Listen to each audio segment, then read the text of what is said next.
Kate Moore tinha só 17 anos quando estava voltando para casa de uma noite com os amigos. Um casal parou e ofereceu carona para ela voltar para casa. Ela se sentiu segura em aceitar a oferta porque ela viu uma mulher no banco de passageiros. Não devia ser tão perigoso assim. Só que eles levaram a Kate para casa deles. Quando ela tentou sair do carro, ela entrou em pânico ao perceber que não tinham maçanetas do lado de dentro. Nesse momento, ela percebeu que algo terrível estava prestes a acontecer com ela. Bem-vindos a mais um vídeo do canal. Se você gosta de conteúdo assustador, bizarro e misterioso, você está no lugar certo. Toda semana tem pelo menos 3 vídeos longos, todo dia tem vídeo curto, então tem muito conteúdo pra vocês. Se você gosta desse tipo de conteúdo, não esquece de deixar seu like, se inscrever no canal, comentar outros temas que vocês querem ver aqui. As fontes e os créditos estão sempre na descrição do vídeo. E bora pra história.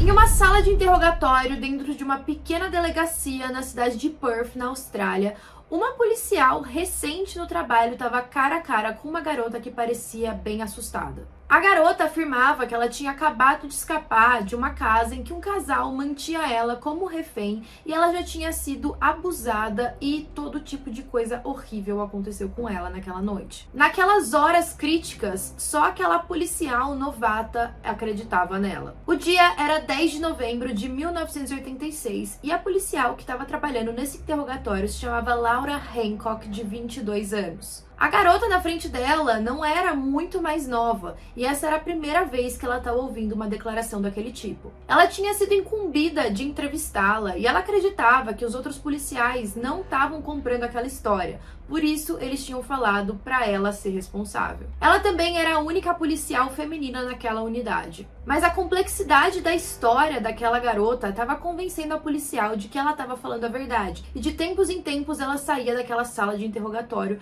para falar com seus superiores. A Kate parecia estar em choque, muito cansada, exausta, mas tudo que ela falava tinha uma riqueza muito grande de detalhes. Ela dizia que se ela não tivesse conseguido escapar, que ela ia morrer e que eles já tinham matado outras pessoas. E ela descreveu o que tinha acontecido, que ela tinha entrado no carro, que eles tinham levado ela até a casa deles, lá ela tinha sido acorrentada, tinha sido abusada sexualmente e eles ofereceram pílulas para ela dormir. A policial perguntava alguns detalhes específicos e a Kate respondia prontamente. Ela parecia estar muito certa do que ela estava falando. A Kate tinha prestado atenção nos mínimos detalhes daquela casa. Ela disse que o filme Rocky estava dentro do videocassete, que no toca-fitas tinha uma fita de Dire Straits, e apesar dos captores estarem usando nomes falsos para conversarem com ela, ela notou um nome diferente dentro de um frasco de remédios, David Burney. Os outros policiais só levaram em consideração o que ela estava contando depois que ela mencionou esse nome. Nome de uma pessoa que já tinha uma longa ficha criminal naquela época. David Burney era o mais velho de 5 filhos e ele cresceu em Watergrove, na Austrália Ocidental, um subúrbio semi-rural de Perth. Os amigos da escola e da igreja se lembram que a família dele era bem disfuncional. A mãe dele era alcoólatra e ela era conhecida por trocar corridas de táxi por sexo. Os pais do David Burney não preparavam refeição para os filhos, então cada um ficava responsável pelo próprio alimento todos os dias. E não é que tinha coisas na casa para eles cozinharem e se virarem, não tinha nada, eles literalmente tinham que andar pelas ruas procurando o que comer e às vezes fazer pequenos trabalhos por aí para ganhar algum dinheiro e comprar alguma coisa. O David não tinha uma relação boa com a mãe, obviamente. No início dos anos 60, eles decidiram se mudar para um subúrbio de Perth e lá o David conheceu uma mulher chamada Catherine. Eles tinham vários amigos em comum. Com 15 anos de idade, o David deixou a escola para se tornar um aprendiz de jockey. Então ele trabalhava com muitos cavalos e lá ele abusava dos animais. Ele também tinha um hábito de exibicionismo. E os crimes começaram por aí. Teve um dia que, durante a noite, ele invadiu o quarto de uma idosa e tentou abusar sexualmente dela, usando só meias na cabeça. Durante a adolescência, então, ele esteve na prisão por várias contravenções e crimes menores, e aí, quando ele era adulto, diziam que ele desenvolveu um vício por sexo. Ele casou com a primeira esposa quando ele tinha 20 e poucos anos, e o casal teve uma filha chamada Tânia. E esse casamento dele foi bem bizarro, os dois ficaram casados por cerca de 10 anos, mas durante esse período ele traía a esposa várias várias vezes. Ela desconfiava e tal, mas até então tava tentando permanecer casada. E aí teve um dia que ele desapareceu por uma época, e quando ele voltou pra casa com uma garota de 16 anos e falou pra esposa: olha, essa aqui é a minha namorada. E aí a esposa falou: que? Lógico que não, tô indo embora, fica aí junto com ela. E aí eles se divorciaram. Agora a gente vai falar um pouco sobre a Catherine, aquela mulher que o David conheceu. Ela tinha 2 anos quando a mãe dela faleceu, dando à luz ao irmão dela, que também faleceu. Então, desde pequena, ela passou por várias tragédias. O pai dela não tinha condições de continuar cuidando dela depois dessa tragédia na família e mandou ela pra morar com os avós maternos, que moravam na África do Sul. E aí, depois de alguns anos, ele meio que se arrependeu. Agora a Catherine já tinha 10 e ele decidiu ir pra uma luta pra custódia dela de volta. E aí ele conseguiu e ela voltou pra Austrália. Ela conheceu o David Burney quando ela tinha 12 anos de idade e 2 anos depois eles começaram um relacionamento. O envolvimento dela com esse cara começou a resultar em problemas com a polícia, é claro, porque o David estava tendo vários envolvimentos com a polícia. Como ela era a namorada dele na época, o pai dela já alertou para ela se afastar desse cara, que ele não gostava dele, mas é claro que não adianta, você vai falar para um adolescente ficar longe de uma pessoa. Inclusive, essa desaprovação que ele tinha pelo relacionamento só fortaleceu os dois. Enquanto o David estava preso, isso ofereceu uma oportunidade para Catherine de se afastar um pouco dele. E aí ela começou a trabalhar para uma família como governanta. Essa família era de um cara chamado Donald. E aí os dois se conheceram, começaram a se relacionar, e quando ela tinha 21 anos, os dois se casaram. Eles tiveram 7 filhos juntos, mas de novo a tragédia acompanhava a Catherine ao longo da vida dela.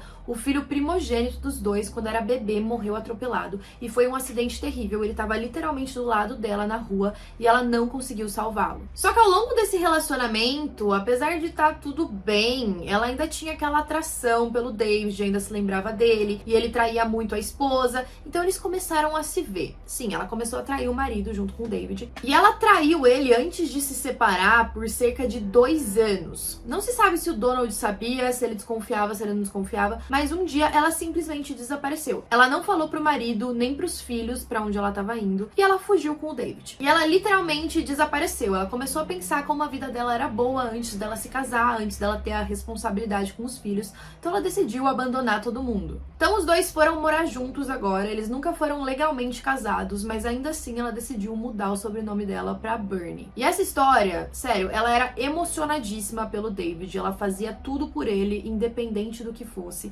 Ela tava ali apoiando, batendo palmas. E foi aí, durante esse período, que os dois começaram a cometer crimes terríveis juntos. A primeira vítima foi uma garota chamada Mary Nilsson, de 22 anos. Ela estudava psicologia e tinha um trabalho de meio período em uma padaria quando ela conheceu o David no pátio de peças de reposição em que ele trabalhava. O David se ofereceu para vender pneus baratos para o carro dela e eventualmente passou o telefone dele para ela. E aí no dia 6 de outubro de 1986, ela foi até a casa dos Burney. Não fica claro se ela tinha a intenção de encontrar ele, se ele estava flertando com ela, se ele queria ter um encontro romântico, se ele era só amigo, se a Catherine sabia daquilo. O fato é que ela foi até lá. Infelizmente, quando ela chegou, ela foi amordaçada, acorrentada na cama, ela foi abusada sexualmente algumas vezes pelo David, e enquanto isso a Catherine simplesmente ficava sentada assistindo. Não sei que tipo de lavagem cerebral que o David fez na Catherine para que ela aceitasse aquilo, fosse parceira dele nesse crime. Afinal,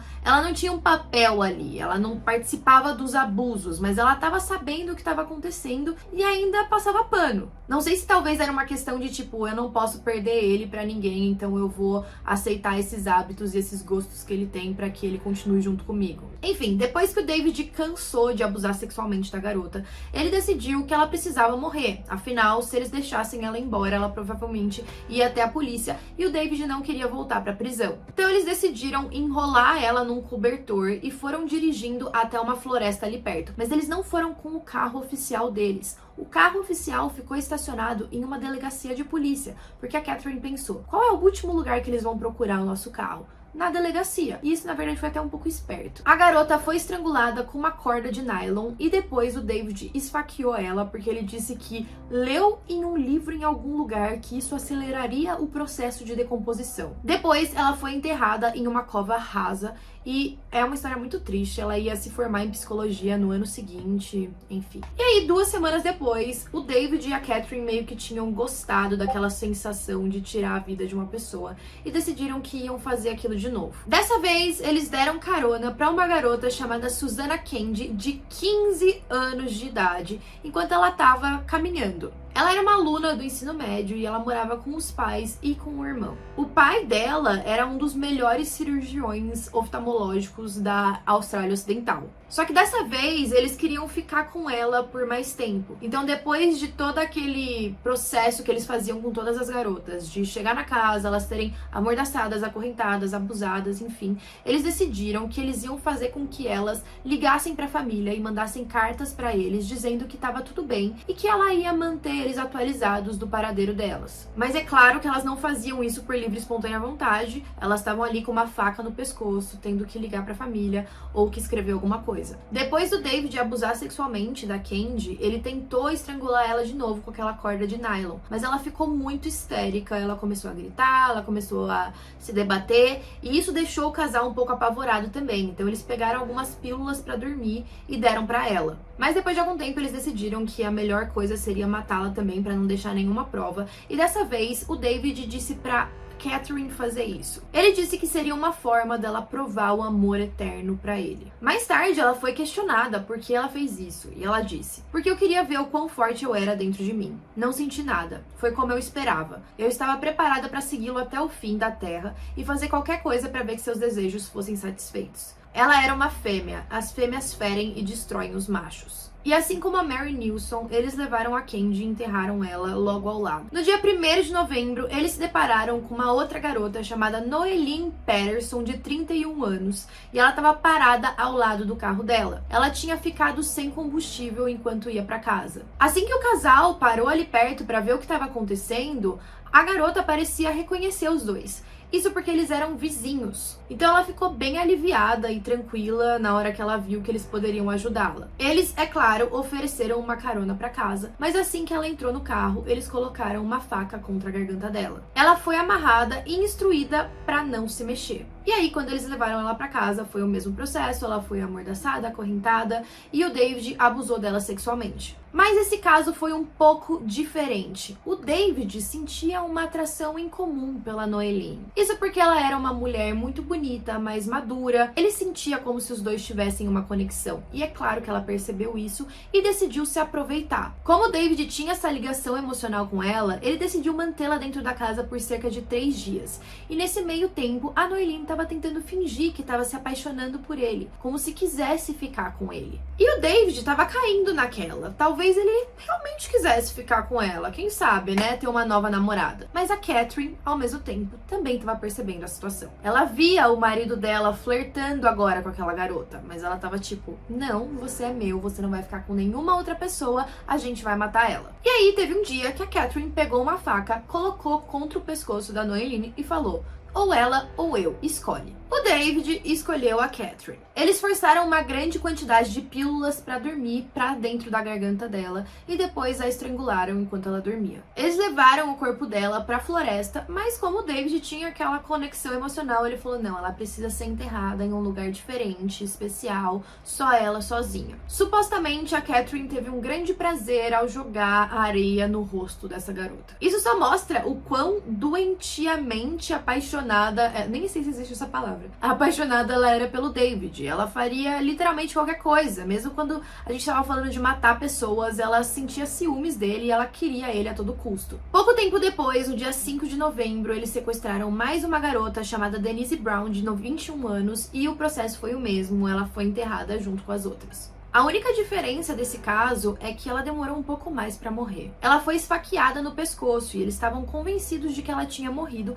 e colocaram ela dentro da cova. Só que assim que ela tava lá, ela se sentou. E aí o David teve que pegar um machado, atingir 2 vezes a cabeça dela e aí ela finalmente foi enterrada. E por fim, temos a protagonista na nossa história de hoje, a Kate Muar, que conseguiu escapar. Ela tinha aceitado aquela carona porque tinha uma mulher dentro do carro, então ela se sentiu segura. A Kate não sabia que eles iam matá-la. Ela acreditava que se ela colaborasse, eles iam deixá-la embora. Só que naquela noite ela conseguiu ouvir a TV e ela percebeu que aquele casal era um casal de assassinos. Eles estavam assistindo várias notícias das garotas desaparecidas na região e eles davam risada quando viam cada uma delas. Eles nunca disseram explicitamente que eram responsáveis pelos desaparecimentos, mas eles faziam piadas sobre essas vítimas. Ela deduziu por esses comentários que eles conheciam as garotas e que elas não estavam mais vivas. À noite, ela foi forçada a dormir algemada no tornozelo do David. Ele também forçou ela a tomar pílulas para dormir. Ela colocava essas pílulas embaixo da língua e colocava embaixo do travesseiro quando o David não estava olhando. Ela queria ficar bem alerta para aumentar as chances de sobrevivência. E ela também achava que se ela fosse dormir, ela nunca mais acordaria. E ela não se concentrou só na sobrevivência dela. Mais do que tudo, ela queria que o casal fosse pego e pagasse pelos crimes. Enquanto eles não estavam olhando, ela escondeu secretamente um maço de cigarros no telhado do quarto. Assim, se ela conseguisse escapar, ela poderia provar que ela estava dentro da casa. Isso porque se o casal fosse capturado e se eles negassem conhecer a Kate, ela podia falar, não, esse maço de cigarro tá lá naquele lugar, eu tava assim na casa deles. E aí, como eles fizeram com as outras garotas, ela também foi autorizada a escrever um bilhete para a família dizendo que tinha fugido. E quando os dois não estavam prestando atenção, ela conseguia escrever outros bilhetes, com, por exemplo, o telefone dela e informações pessoais para esconder pela casa. Ela também escondeu o próprio batom nas almofadas do sofá. Dessa forma, mesmo que ela fosse assassinada, ia ter algum jeito deles serem punidos pelo crime. E aí vocês devem estar se perguntando, tá, mas como ela fez tudo isso se ela estava acorrentada, se eles estavam perto dela o tempo todo, como foi com as outras garotas? A Kate teve uma estratégia diferente. Ao invés de focar no David, ela focou na Catherine. Ela fez amizade com a Catherine. Apesar de todo o horror que ela estava sofrendo ali, ela se mostrava cooperativa. Ela queria saber mais sobre a Catherine, sobre a vida dela, ficava bajulando a Catherine, algo que ela nunca teve na vida. Então ela estava achando aquilo legal. Ela ficou tão confortável com a Kate que teve momentos que o casal deixava ela até assistir televisão junto com eles. O filme preferido que eles assistiam era Rambo e passava várias vezes pela TV. E aí a Kate perguntava pra Catherine qual era o tipo preferido de música dela. A Catherine ia lá, ligava o rádio, mostrava as músicas que ela gostava e ela tava super feliz de poder compartilhar coisas sobre ela com outra pessoa. Certo dia, o David saiu de manhã para trabalhar e ele disse que assim que ele voltasse, ele ia matar a Kate. Ela percebeu que aquela era a única chance dela escapar. Agora, com o David ausente durante o dia, ela só tinha que conseguir fazer a cabeça da Catherine. Gente, eu tô com esse fundo aqui escuro, tá voando uns pelos da área que tá aqui no meu colo e eu tô vendo assim na câmera.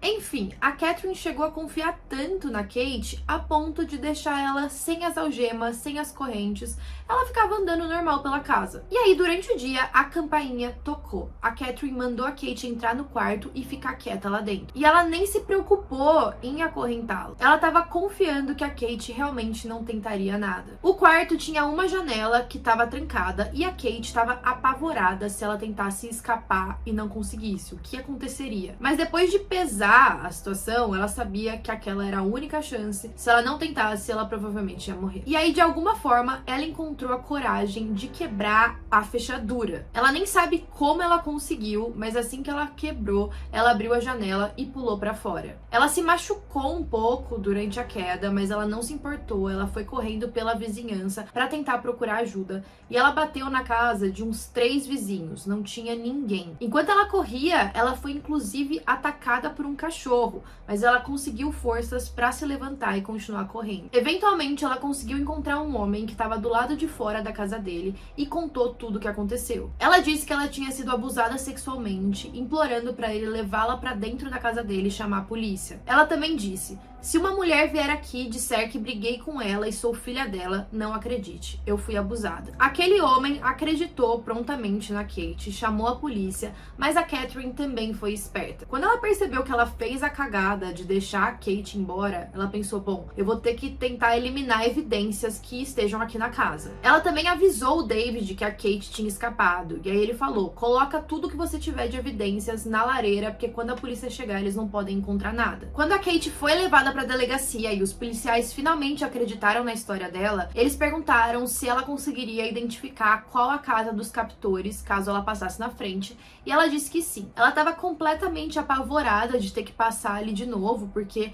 imagina se os dois vissem ela e tentassem levar ela de volta. Mas ainda assim, ela foi, ela conseguiu apontar a casa pra polícia, ela se abaixou ali no vidro pra não ser vista quando eles chegaram. Os policiais, quando entraram na casa pra prender a Catherine, viram todos os detalhes que a Kate tinha descrito durante o interrogatório. Eles perceberam que tinham correntes nas camas, eles viram a pílula embaixo do travesseiro, as pílulas de dormir que a Kate tinha jogado fora, encontraram o batom dela no meio das almofadas e aquele maço de cigarro em cima do telhado. Além disso, eles encontraram vários bilhetes que a Kate tinha deixado pela casa. Dentro do videocassete, eles também encontraram a fita do filme Rambo. Graças a Kate, eles conseguiram prender o casal e sabiam que eles estavam ligados às outras garotas desaparecidas. Ao mesmo tempo em que a Catherine foi presa dentro da casa, o David também foi preso enquanto estava no trabalho. Os dois foram levados para interrogatórios separados e enquanto eles conversavam, o David disse que tinha encontrado sim a Kate, mas que o sexo tinha sido consensual. Já a Catherine dizia que não fazia ideia de quem era aquela adolescente. Os dois não tiveram tempo de combinar a mesma história para contar. Durante o interrogatório, eles conseguiram descobrir a localização dos corpos das vítimas e conseguiram desenterrá-las. Eles tinham pelo menos 4 mulheres confirmadas. O casal também é suspeito de ser responsável por vários outros desaparecimentos, mas isso nunca foi comprovado. Durante o interrogatório, a Catherine também falava como se o que eles tivessem feito era muito lógico. Ela falava que eles escolhiam as garotas para satisfazer as necessidades do David e que depois, simplesmente, você não pode deixá-las ir, você tem que matá-las. Uma das policiais que estava no caso, que foi a que interrogou a primeira vez a Kate, foi acompanhar a Catherine em um shopping,